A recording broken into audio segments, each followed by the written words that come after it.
It Yeah, says live on my thing. it should be going live. I just control room here is.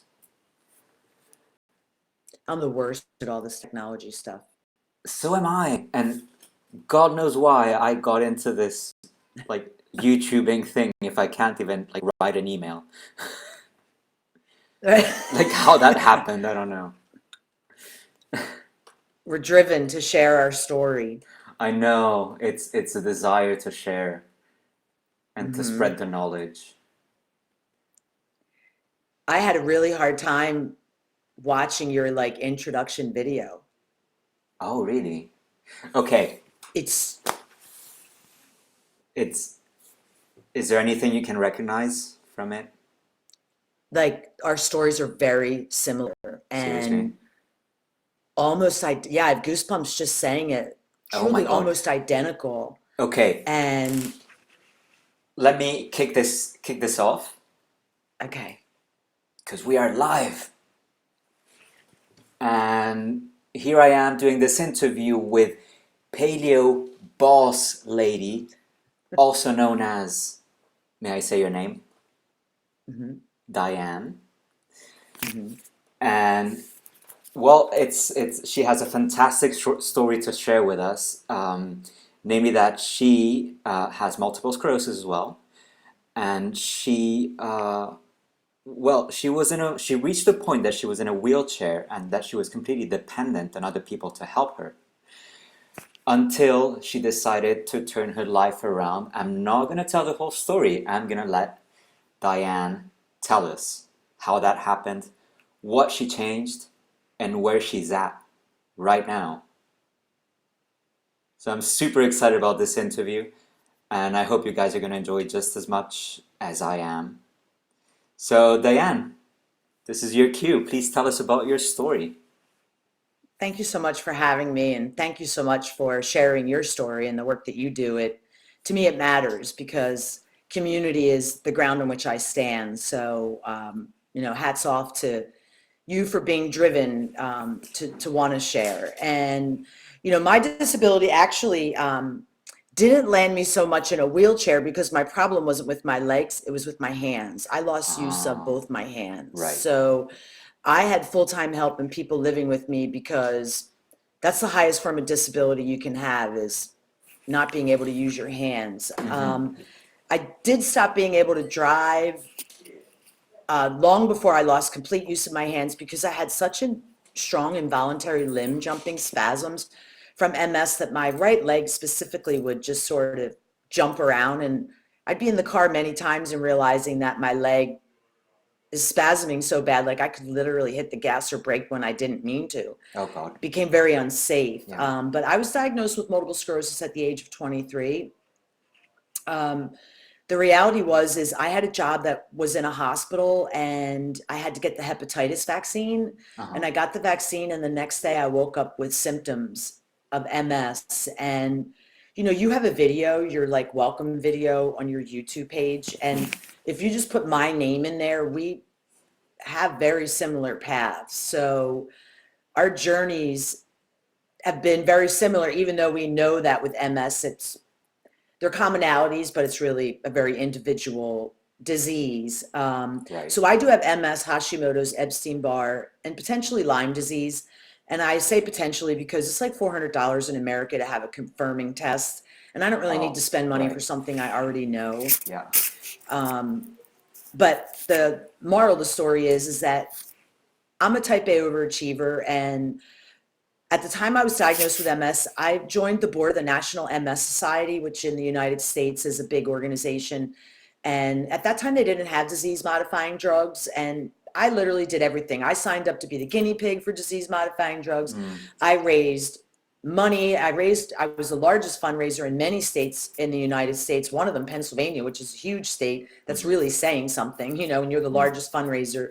I also was very connected and had a lot of power and just did everything the doctors told me.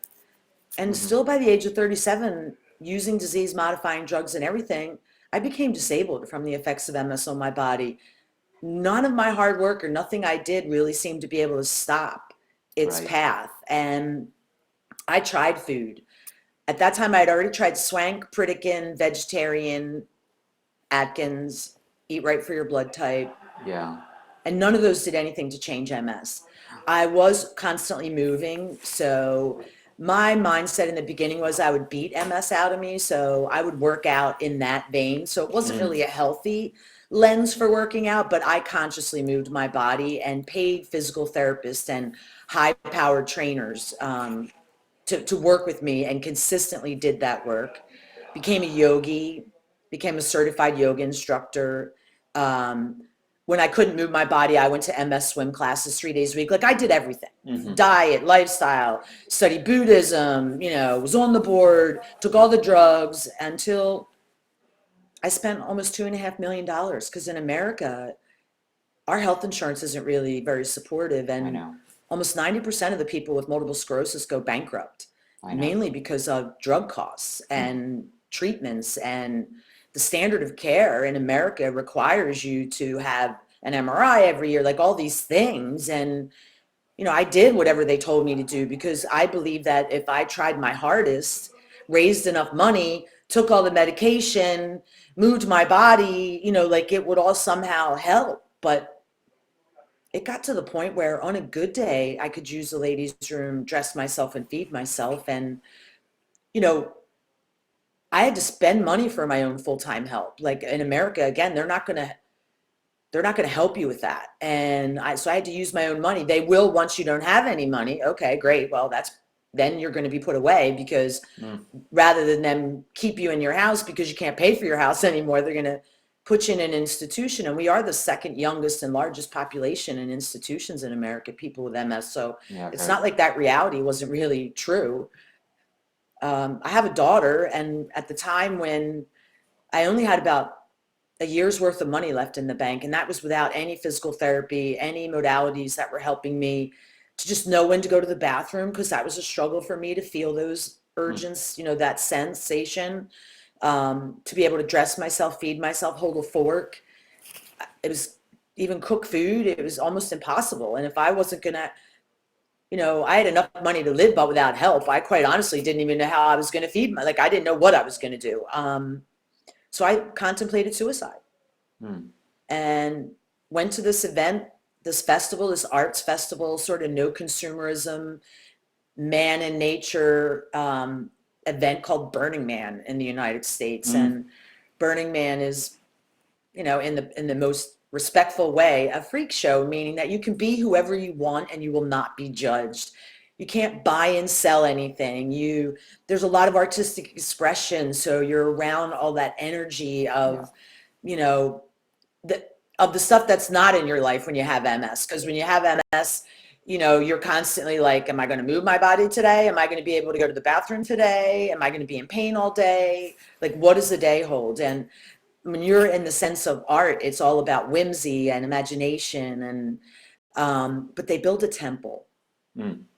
I went to go pray in the temple every day to figure out really how to take my life, because my daughter was getting close to graduating college, and I just didn't want her to care for me. I mean, I just didn't want that. So it was like the fourth day when I was in the temple, and they had these big rakes. It was almost like this huge Zen garden, and I'm raking and I'm raking, and it was just the most powerful.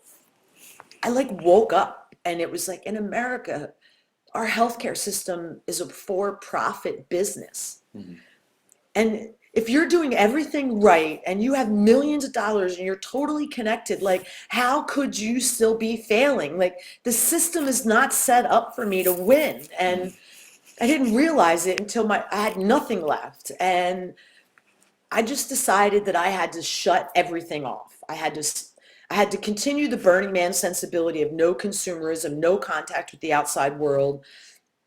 And I decided to lock myself in the house and just try and figure this out, give it the old Girl Scout try, as they say in America. And Mm. if I couldn't figure it out, really, I was leaning more towards becoming homeless and then suicide. But institutionalization was not on my radar. I had made that decision at Burning Man. Mm. And at the time, I used my voice to activate the computer because I couldn't use my hands. Mm. and I got the flu and I was in bed and it was just a terrible time. And I was screaming at the computer, like multiple sclerosis, help, like anything. And Dr. Terry Wall's YouTube video, Minding Your Mitochondria, Yeah. came up. I think we've all And to seen me, that. And if you yeah, guys haven't seen it, then I highly recommend that you do. It's a very groundbreaking video for the MS community and nutrition. I watched it the first time and I had like no reaction other than my mouth hanging open. And then I watched it the second time, and it was the first time I ever had hope. She gave me hope, and I was just like, I couldn't believe it. I just couldn't believe what I was watching. I felt like literally the heavens opened up and they were like, here you go, because she didn't even have 100 views at that point. Mm. And I just started doing exactly what Terry Wall said. And little by little, and she didn't have a book, it was just that video. Yeah. Symptoms started reversing and started going away. And I just kept going and kept going. And then I'm a crazy psycho person. So of course I hunted Dr. Walls down and met her and then started working with her and learned from her and just continued to, within 3 years, and I'm still Walls compliant, and it's over 10 years now. Yeah. I manage and have reversed every symptom of multiple sclerosis, Epstein-Barr, Hashimoto's, and Lyme disease using only diet and lifestyle. I spend no money. I don't see doctors. I don't get MRI. I do nothing, like zero. I take supplements. I work with a naturopath who once a year I go to, and we do saliva, stool, urine, blood work. My supplements are really based upon what we're learning. I use diet and lifestyle. And yeah, I mean, as far as I haven't met anyone that doesn't take any medications at all. Like I take nothing for MS, zero. And I was on 14 drugs a day. So it truly is, like, I don't even have a neurologist. If I got sick, I wouldn't even know. I don't even have a family doctor. Like I just do it completely by myself. I don't spend money on therapeutic body work. I don't see physical therapists. It's very important to me to be able to manage it by myself so I can give hope and inspiration to people that don't have resources or access. Absolutely. So, And one thing that I'm very interested in is how did you find, now first off, how did you navigate through the maze of information that is that Terry Wall's video? Because it's a lot to take in.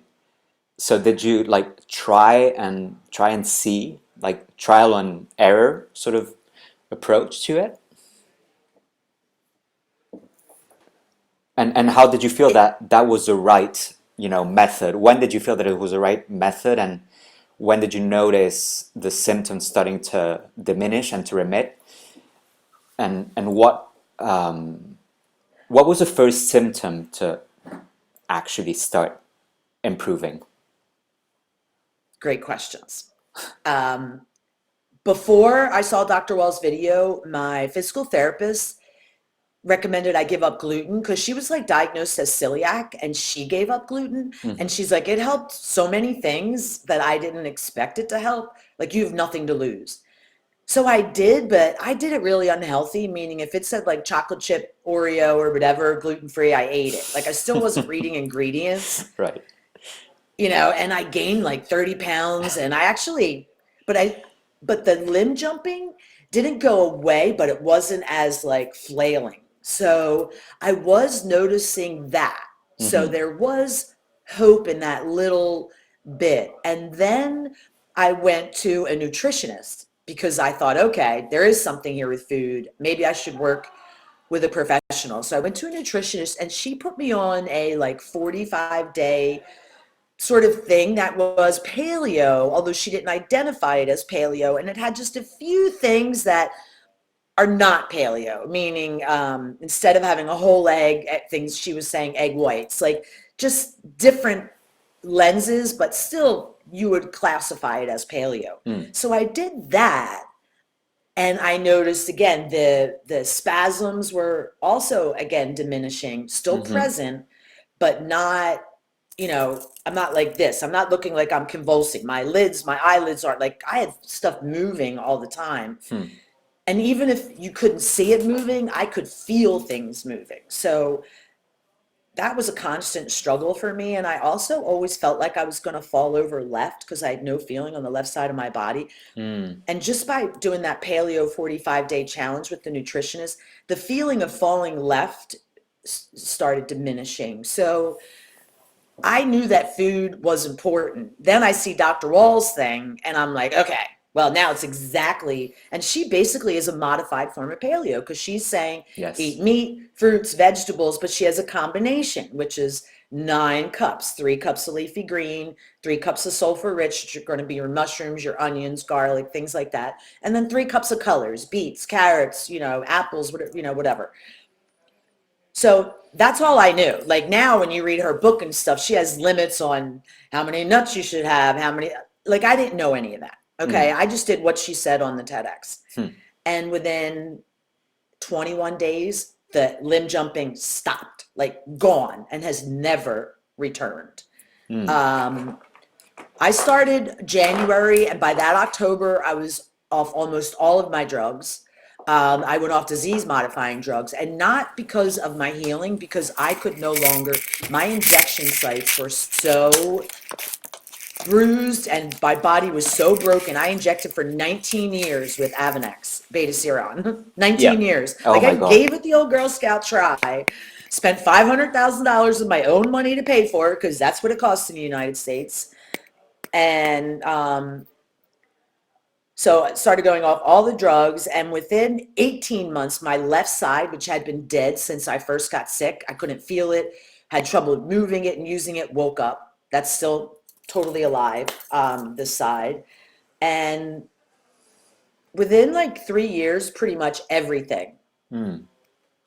Um, and I still do have MS, so I don't want anyone to think that I don't. And I still do have issues if the slightest thing, like we're fragile flowers, right? Mm. And so if I don't sleep well enough, like for me, a typical day is I like to go to bed at 8 o'clock at night and I wake up between, 3 and 4 a.m. That's the way I like to do it. Yeah. Before the sun comes up, I will have meditated, used near infrared sauna, had fat coffee, done yoga and self myofascial release, basically self massage. And that's Mm. every day. So before the sun's up, there's already a tremendous amount of self love. Yeah. And then, you know, throughout the day, I just do all the things that Dr. Wells talks about. Go out in nature. I have a garden. I play in the dirt. I have joy. MS is a part of me. It doesn't define me anymore. I see psychotherapists. I live in community. And, I was really blessed because once I did have my healing journey and I was working for Dr. Walls, I decided to no longer work for Dr. Walls and take everything that I had learned from her and from my own journey. And I went online and I said, anybody in America who's sick and needs help, if you just give me a sofa to sleep on, I'll come to you and I'll teach you everything I know for free. So I lived in strangers' homes for almost 4 years all over America, showing them everything I knew. I am a 5-star rated chef. I have a master's in community psychology. I am potentially one of the most healed using only diet and lifestyle. I'm a TEDx speaker. I've built and sold a dozen companies from the ground up. And I'm a certified yoga, spin, and self myofascial release expert. So what do you need? Like, I'll, I'll teach you anything in that bag of tricks is yours for free. And Pick it. my Pick only, something from the menu. yep. And Right. that's what I did. And doing that and giving me receive has really aided in my healing journey. And that was not the reason why I did it. I did it because of my moral lens and I just always think of our most in need and how could I help them in this journey with this information? Because I feel like this is why I was born, you Mm. know, and I had to lose everything. Like I mean, my back was up against the wall. You know what I'm saying? Like I took a long time to figure out this path. So there's no judgment here, no matter where you are. I just really hope that my message and my work can prevent anyone from having to think about taking their own life because I'm just grateful that I didn't. And I was pretty close. Like I was as close as I think. I mean, at the time I left Burning Man, I knew that if I couldn't figure it out in a year, little more than a year, that I was, and I had a suicide plan, an assisted suicide plan in place. So Mm, it was in place where I had someone willing to take me. I knew where I was going. I knew how it was going to happen. And wouldn't that have been horrible if mm, I would have ended my life, right? So I just don't want anyone to. I'm sorry, this story is still so emotional for me. Just like when I watched your video, I had to stop because I really believe I have a lot of PTSD issues from living with so many chronic diseases and the fear that they instill in you. And I don't have fear anymore, but it still is hard to remember how hard life of was course, and how scary it was. of course, And yeah. just so how blessed I am. I'm sorry. And that you're here and now proudly telling us your Yes. story of how you're empowered and And it's really inspiring. I feel really lucky, and I'm, so grateful because, I do get to call Terry Walsh a friend Yeah. and her family and this community. And, I have people all over America because we've all, when I was touring, we became a family. And Mm, that to me is like what you're doing and your YouTube and this is what bonds us together. And if you have MS, you're struggling, I just urge you to find your path. Maybe it's not the Walls Protocol. Maybe vegan works for you. Maybe vegetarian works for you. But I can tell you that the lens that you use to look at your life matters. I used to mm. wake up every day like, okay, MS. I'd spend 20 minutes evaluating my body. Now I wake up and it's like, yes, another day. Just subtle changes like that matter. Of course. Well, you know what? I'm just gonna come out and say it that about 3 years ago, I also saw the Terry Walls video, the TEDx talk, and was so inspired by her journey, by her transformation, that I myself started looking into the Walls protocol. And then, like you said, it's very similar to the paleo diet. And the one that I found, as I said, that I sort of saw it as a bit of a maze to navigate into. I didn't really know how to, summarize all the information there was in the video. So I just jumped into a paleo diet instead. And as I look back now, actually 3 years ago when I was on the paleo diet, that's when I was at my healthiest. So fair enough, that was 3 years ago, and there may have been progression that did that now I'm worse than I was 3 years ago, but still I had more energy. I didn't have bad MS days. I didn't have to go to bed at a certain hour for me to function the next day. And the way it is now, like the weekend for me are the worst because that's when I finally get to let go after a tough week at work. Instead of enjoying the weekend, no, I spend the weekend recovering from work, and that didn't used to be like that. So I'm seriously like I'm so interested in studying a paleo diet again, and I had this big transformation in my life, which funnily enough, I can totally relate to that part of the story with the going to the Burning Man, seeking, enlightenment, seeking that threshold, that final threshold before transforming yourself into something else.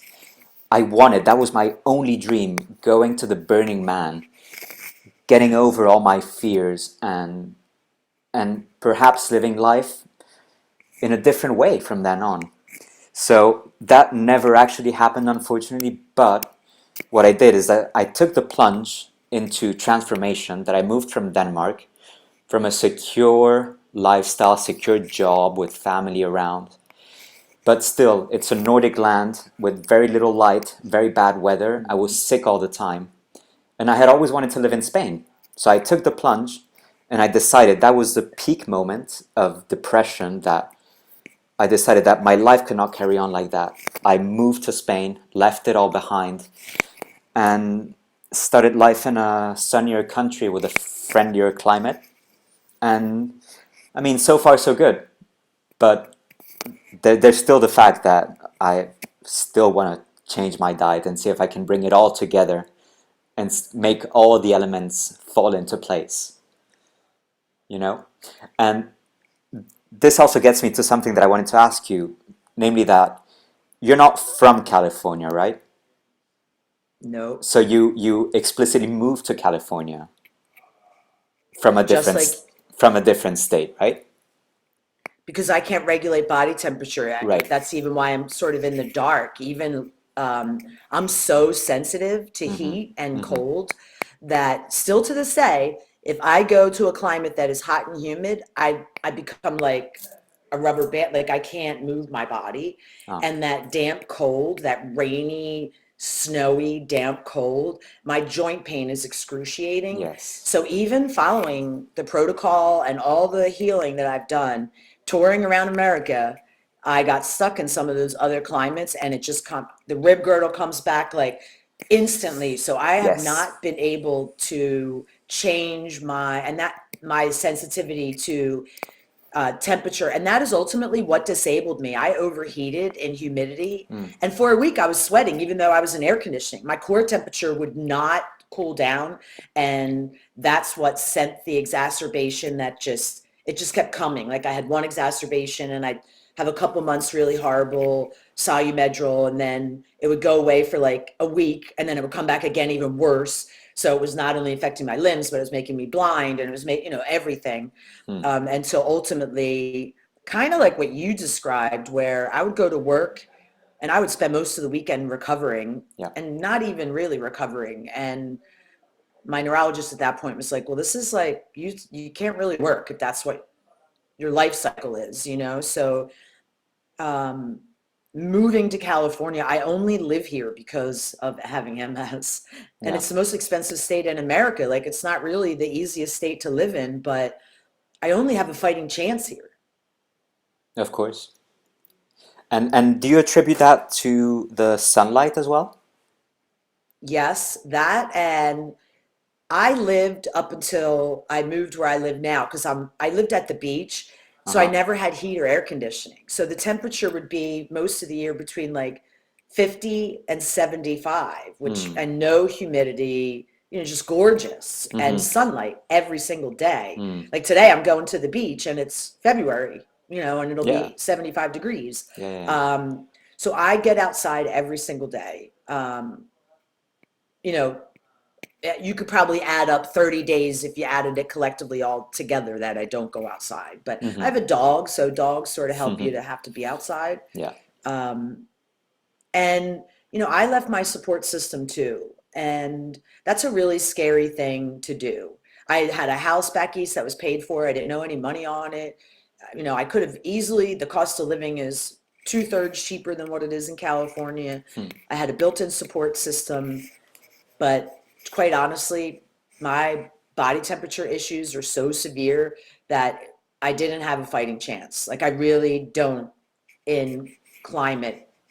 Near infrared sauna helps with it, but whatever it's doing, it's not creating a cellular level repair, which I think the Walls protocol has repaired some of the damage. Near infrared sauna, as long as I'm in front of it every day, I don't have issues in that day. And it usually lasts for like 2 or 3 days, but if I'm without it, it comes right back, meaning that my body temperature will elevate throughout the day like 4 or 5 times just on its own. Like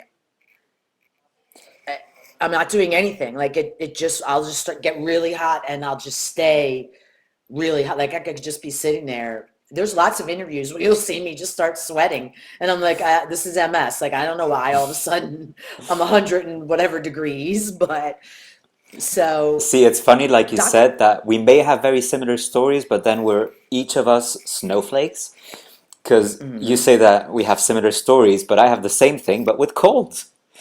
Like people are gonna be sweating, and I will be shaking because I'm cold. Yeah, no, everybody like when we lived back east, my daughter would have on a parka, a hat, and be sitting there, and I'd be in shorts and a t-shirt. She'd be like, "Mom, like I can't even have my friends over because it's like freezing in this house," and I'm like, "I'm hot." So, and even Dr. Walls, like she doesn't have any body temperature regulation issues, like at Mm, all. mm, She can get in the sauna, she could be in the heat, and I can't. So, that has been sort of a nice thing for me was, I've been able to live with her on and off several times. And, living with someone who was as sick and then healed using a holistic approach and still being able to see, like, she can't eat eggs. They'll send her to the hospital, but I can eat eggs. Like, Mm. she can have tomatoes and peppers. I can't. Like, it is kind of nice and reaffirming to know that this is my own journey and I can be inspired by you and Terry and other people, but Yes. it really is a conversation I have to have with myself emotionally and physically. And that gave me power because comparing myself to other people or looking at other people and thinking that was my future was not healthy, Hmm. So my message is to people, like, I hope that we are a source of inspiration, and I just want people to know that there's never judgment, and I share this story to hopefully inspire you to figure out your journey, not to say follow my path, but to figure out what's going to work for you. And to just know that if you ever have any questions, I mean, I would, of course, answer or help in any way.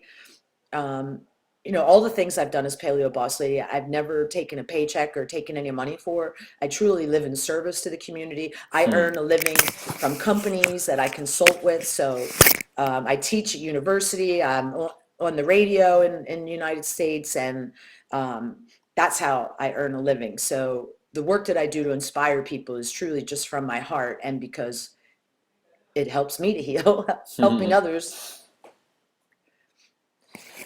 So Sorry, I have a snotty nose.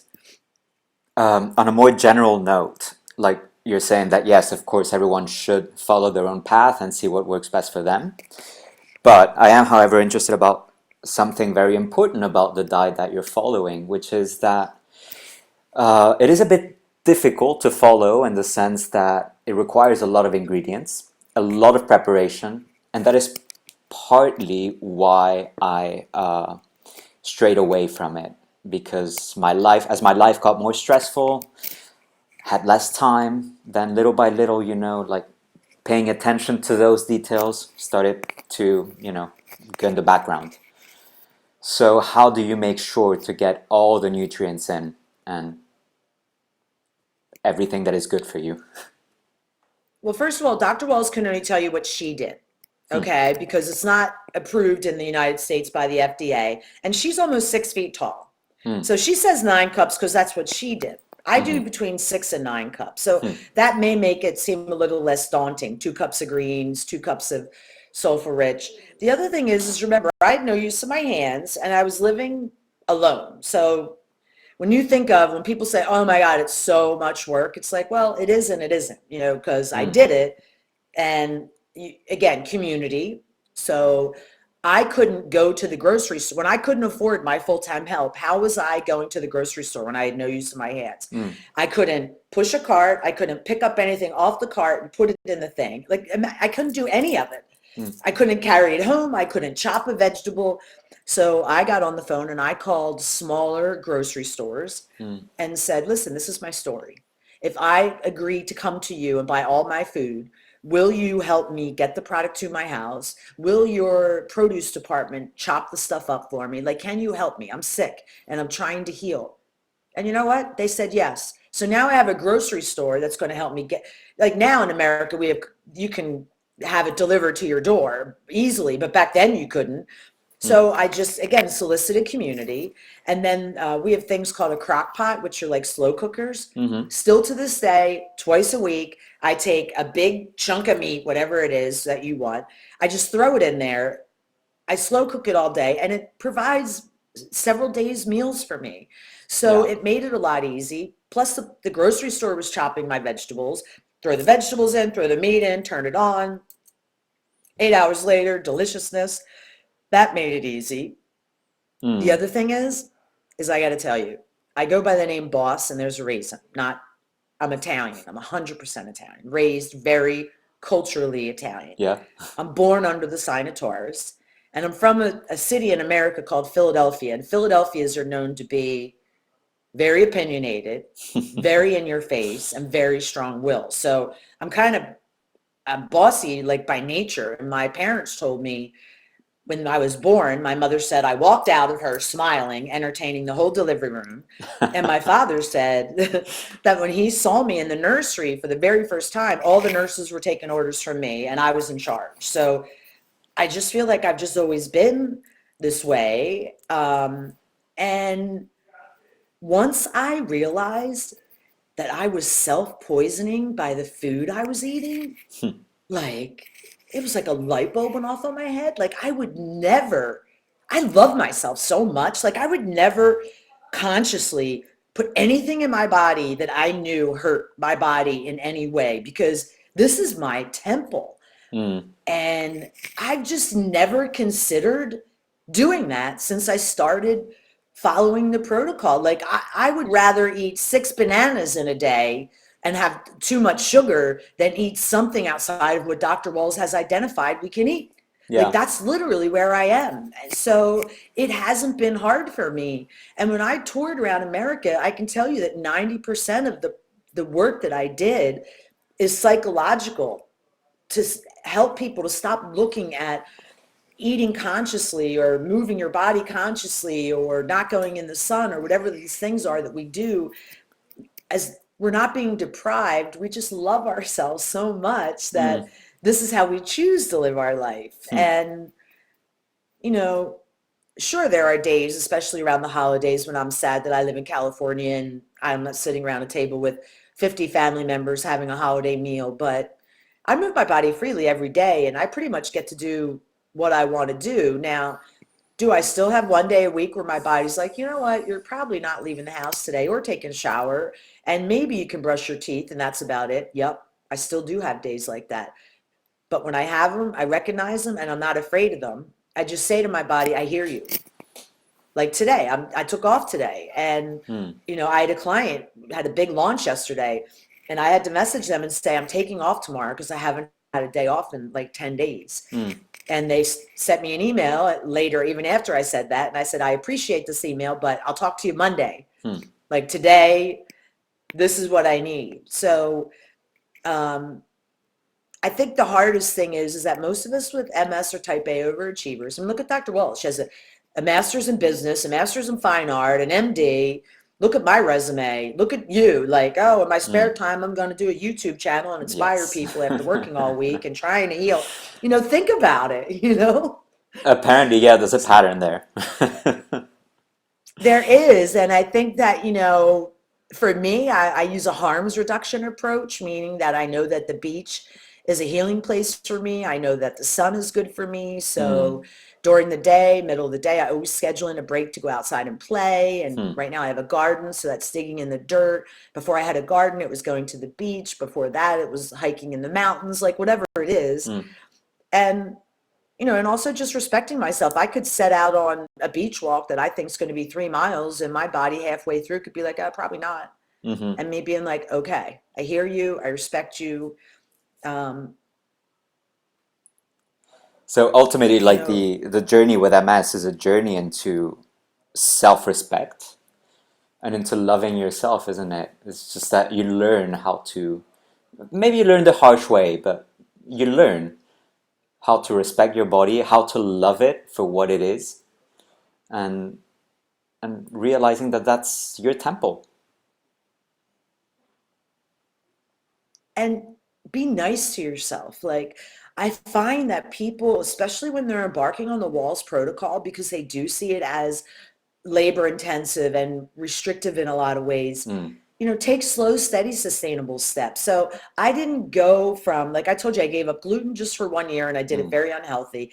Then the next year I did a 45-day thing with the nutritionist, mm, which was paleo, but I didn't stay with that. After that, I was like, okay, well, I guess that I kind of need to give up dairy. So I gave up grains right away because I never ate a lot of grains to begin with. Gluten I had already given up. The next thing I gave up was refined sugar. And then mm, and I only did that for like, I don't know, I have a timeline on my blog. It wasn't very long, maybe 6, 8, 9 months. And then I gave up dairy. And so again, it was slow, steady, sustainable steps, and it's your journey. So just do whatever works for you. Now, if you're in triage, meaning your body's really in a scary situation and you're afraid, Mm, then I think you do have to kind of dive in. And what I would recommend is build community, grab a mm, support system. Reach out to me, reach out to whoever it is, build a support system, build a cheerleading squad, and let them help you. And if you have days where you make a mistake or you don't live optimally in your own personal lens, because it's only your lens that matters, mm. just be nice to yourself. It's Yeah. okay. Just pick yourself up by the bootstraps and realize that you will eventually get there and it's going to be okay. And again, I had to lose everything, everything, Mm, everything before I was able to do this. And I had no choice when I started. I was one step away from ending my life. Please understand, I'm not judging how long it takes and if people start and then they stop and then it's your journey. As Paleo Boss Lady, I just want to be here to let you know that you can do it and that you're not alone. And there are people before you and Terry has a team. mm, I'm just myself. Like there's so many of us that I have so many friends. Now you're my friend, and I met mm. you through a young gentleman who's helping his mom, and he's my friend, and his mom's my friend. Like, they're all my friends, and they're all over the world. So, as long as you're in community, anything is possible. And I want to take this moment to thank John Carey for creating the link between us. So Hmm. thanks a lot, John. Your journey is admirable. Um, Oh, so, do you want to share with us what a breakfast with you would look like? right here is I'm a caffeine lover, a coffee lover, is fat coffee. So what's in here is coffee. I have a plant-based creamer that is coconut and almond, and MCT oil, which is refined coconut oil, and Mm, it's why MCT oil, because it goes right to your brain, and we know our brain needs fat. That's what Dr. Walls has expressed, yeah. and collagen. Now I can tell you that collagen and MCT oil, because everything I've done in my journey, I only made one change, did it for 90 days to see, like, does this help? Mm, Collagen and MCT really help my limbs, my joints. I had a lot of trigeminal neck pain, mm, lots of joint pain, hand rigidity, getting stuck in this position or this position. mm. Most of the time, my hands would get stuck in an open position. Elbow, shoulder, knee, ankle. So that's what I start with. And I fast every day for 12 hours. So what does that mean? I usually like to have my last meal between 3 and 4 p.m. And Mm-hmm. then I don't usually eat the next day until really 8 p.m., 7, 8 p.m. So it's usually more than 12 hours.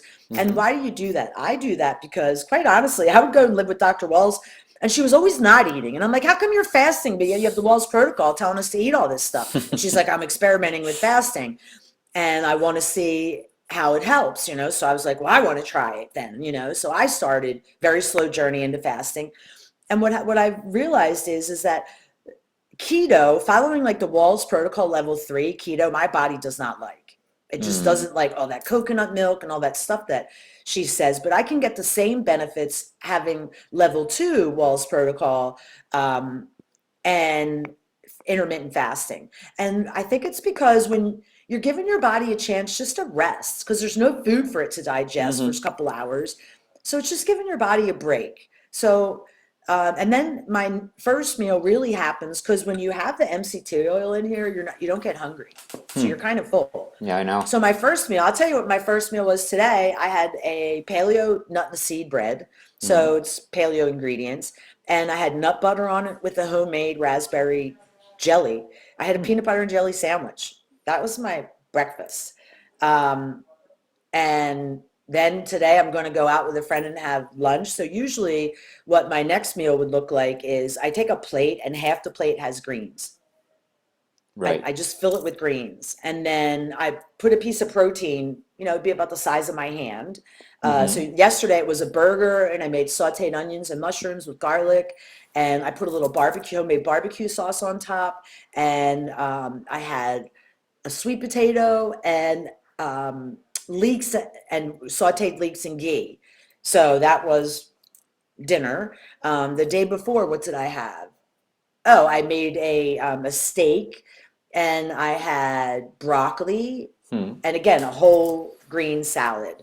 Um, so I make smoothies every once in a while. I just don't feel like eating a meal. So I Hmm. put raw greens don't really work well for me. So I blanch the greens a little bit, put greens and avocado, some coconut milk or almond milk, and maybe some frozen berries.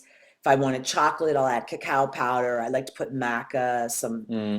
um, seaweed, things that I can hide in there that I don't like to eat. I'll Hmm. throw in smoothies.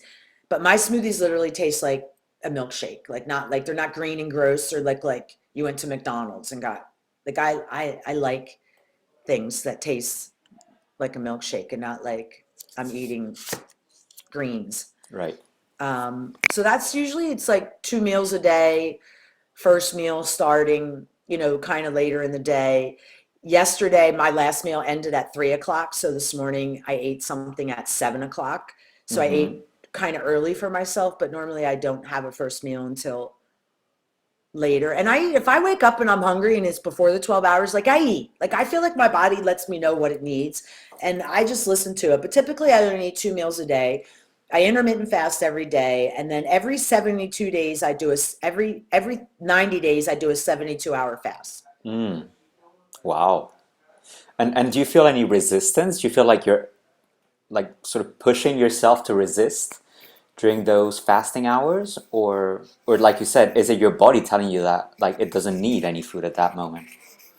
Yeah, because I go to bed so early, like eating my last meal, let's say at like 4 o'clock, from 4 to 8 o'clock when I go to bed, I'm not really hungry because I eat hearty. Like those meals I have, I eat, Mm. like it's a full plate because half the plate is just filled with greens and veggies, and greens don't really fill me up like protein and Mm. carbs would. So I eat pretty hearty. And so from my last meal till when I go to bed, I have no hunger issues. And then in the morning when I wake up, because I have the fat coffee, and it kind of tastes like a little bit of a treat. Like this morning, I put pumpkin mixture of pumpkin spices, so it has like a pumpkin flavor. Oh, cool. And then I eat when my body tells me, and most of the time it's usually somewhere between 12 and 16 hours of a fast time. Mm. And really depending on the day, I decide how I'm going to eat. Like, yesterday I had sausage and eggs and salad first thing in the morning, where the day before I just had a smoothie. Like, it just really sort of, because I had running around to do. Mm. So I feel less, sometimes when I eat, I get a little fatigued. Like I like to eat and just be able to rest if I need to. Mm. So on those days where I know that I have to do some running, I'll have a smoothie because it tends to make me less fatigued. And that's the other thing I think everyone should know is like, I don't really leave the house very much. Mm. Like I do everything from home, and if I do socialize or go out, it does exhaust me, and I have a hard time because I go to bed at 8. Most people want to eat dinner at 7:30, so I usually don't go out to dinner. Anything in the evening, I'll just do brunch with people. Usually by 3 o'clock in the afternoon, my cognitive is slipping and I need to rest. And so I just want you all to know that yes, I manage symptoms from MS, and yes, I'm able to work and have life sustaining employment, but um, there's with lots of restriction. Mm-hmm. Like what you see right now, even having like this on, like this only happens like once a week. Most of the time I'm in my PJs and don't leave the house but to walk my dog or go to my garden. I don't really have um I can't I can't go out like go into like I can't. And I don't also I wear a mask now because I'm sensitive during cold and flu season. I don't really, if I go to the grocery store, I go when it opens, when there's no one there. Like I do take extreme caution in a Mm. lot of ways. So again, I just don't want people to think, oh, look at this woman and she, lives the normal. Yes, I live a normal life, but it's not, I'm not free to just like, oh, I'm going to go out with my friends on Friday night and then Saturday I'm going to go to the mall and then like, Mm. no, can't really, no, Mm-hmm. can't really do all that. Um, do you notice sometimes if you stray from your diet, do you notice that the symptoms get worse? Well, for me, I'm a sugar junkie. Mm, So even though I don't eat refined sugar, I am addicted to sugar. And I have noticed that since I have been a Walls warrior, that I've developed almost like a bulimic relationship with sweet treats. So like I don't have bananas in the house anymore mm, because I would eat like a banana, an apple, and then a date, and that's like too much sugar. And my rib girl would maybe come back. Like I've noticed mm. I need to balance, but I also noticed that if I have the stuff in the house, I don't have restrictions. So Right. I actually just this week committed to a 6 week program with Dr. Jessica Flanagan, who specializes in people with autoimmune and eating um, consciously that often run into issues with like anorexic behavior or bulimic type behaviors around certain foods based on restriction. And I find that when I have most issues with food, meaning no control over how much I'm eating, it's directly related to uh, a PTSD response from living with chronic disease and fearing my body all the time. That gives us PTSD. But I Mm, also, my mother was a drug addict my whole life, and my father was a World War II hero who fought in active combat. So there was violence and addiction in my house from the day I was born. So beatings were normal, and my body always convulsed. So I have post-traumatic stress disorder, mm, and I've just decided that I'm going to go into a 6 week intensive to sort of deal with that, to sort of help with some of the eating issues that I do have. Meaning, I always eat Wells compliant, but I do notice if I have too much sugar or too much almond flour, too many nuts, too much of anything, mm, my body doesn't like it, mm, and it's harder for me to control the um, high carb sugar foods since I've been a Walls warrior. And like I could bake cakes. I have a daughter. I'm now going to be a grandmother. Like I could bake cakes. I did every Sunday and just eat a mm. piece at dinner. Now, if I bake a cake, I eat the whole cake, even if it's all paleo ingredients. And I just don't know how to.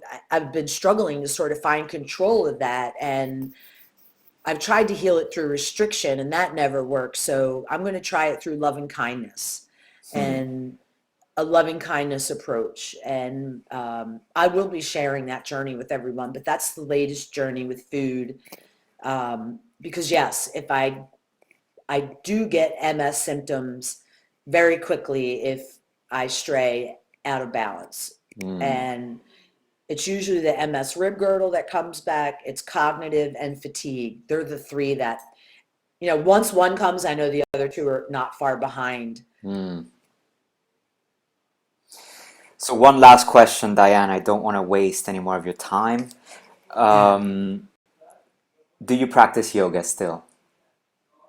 Yoga is my hero and matters to me more than anything. And I have to Thank tell you. you, it is the greatest, most accessible healthcare that any of us can have. And even if you have mobility issues, please understand that I still to this day use props. I still to this day, I have never tried to compete with anyone. And when I first started doing yoga, I could not elevate my hands above my waist. So a lot of yoga poses are like this. Well, I couldn't do that. And I still have a hard time Mm. holding my arms above, but um, it is mentally and physically just so powerful. And before I was able to get on the yoga mat, I went into a pool.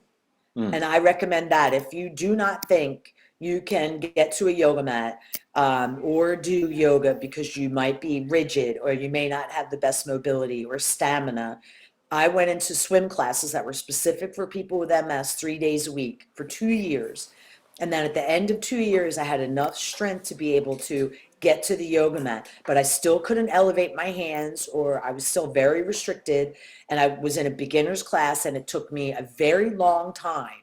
Mm. But you just that don't give up attitude, and that be nice to myself, and I'm coming from a loving kindness lens, and I have no expectation other than I'm going to give myself this hour to just be one with my body. And if my body can move that day, great. And if it can't, great. And I really don't give a crap what anybody else is doing around me. It's just me and the mat and my breath. And if Absolutely. you can give, that is a powerful gift. So Absolutely. I rush to bed because I can't wait to wake up and have fat coffee. And I do yoga to the sunrise, paying honor for another day. I do it with candlelight. I burn incense. I dance. I mean, it's a glorious way to That's start the day. beautiful. Like, That's it's beautiful. every day, and I love it. Like, I used to wake up before where I'd be like, all right, MS, what are you going to let me do? And oh my God, I have to wall walk, and the alarm would scare me. And now I wake up with just joy, joy, joy. Oh, that's I'm like tearing up with joy right now. That is so beautiful. Thank you so much for transmitting us this joy. Um, your journey is truly an inspiration.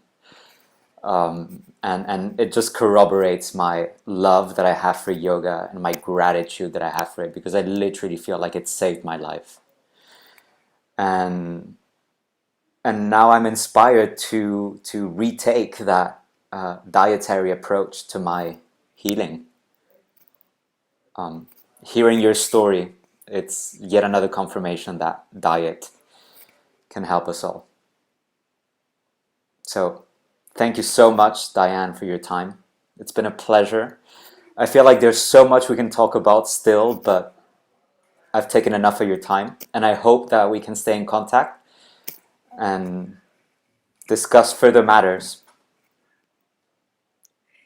I, I'm here 100% for you in this journey, whatever you need. And, you know, I, I hope that we can continue to stay in contact. And, I'm looking forward to sharing this with the people in my community as well. And just thank you from the bottom of my heart for Hmm. being so transparent with your journey. It inspired me. And, I'm here for you and anyone that needs anything, please. We are all in this together. We are family now. We're bonded, and it doesn't just mean MS. Anyone dealing with any emotional or psychological, physical Hmm. issue. It's and then there is no judgment, and I'm sure that you'll be able to define what food and healing journey works for you. And I Would you just like to honor you share so much. how people can get in touch with you? I'm like so easy. It's Paleo Boss Lady. Um, it's my website's Paleo Boss Lady. Facebook is Paleo Boss Lady. Instagram, they're the places that I'm the most active. It's Paleo Boss, Boss Lady, Lady. I answer everyone. It's just me. And basically, I just share my day to day. And I'll warn you, well, some people call it cursing. I call it colorful. I do have colorful language. But for the most part, we're just a community, a no judgment space. And it's part of And being open as well, isn't it? it is, and I'm all about, diet and lifestyle. Mm, So, if you don't feel like you can make dietary changes, maybe start with lifestyle changes like mm, yoga or breath work or going and playing outside or reading a book instead of watching TV, like whatever it is for you. Maybe it's arts and crafts. I don't know. mm. But so, yeah, so I talk about everything. That's wonderful. So, Diane, thank you so much for sharing this interview with me. It's been a true delight chatting with you. I wish you all the best. I wish that you enjoy your walk by the beach today. And we'll be in touch. Thanks to everyone who's been watching as well, and I'll see you guys soon. Take care.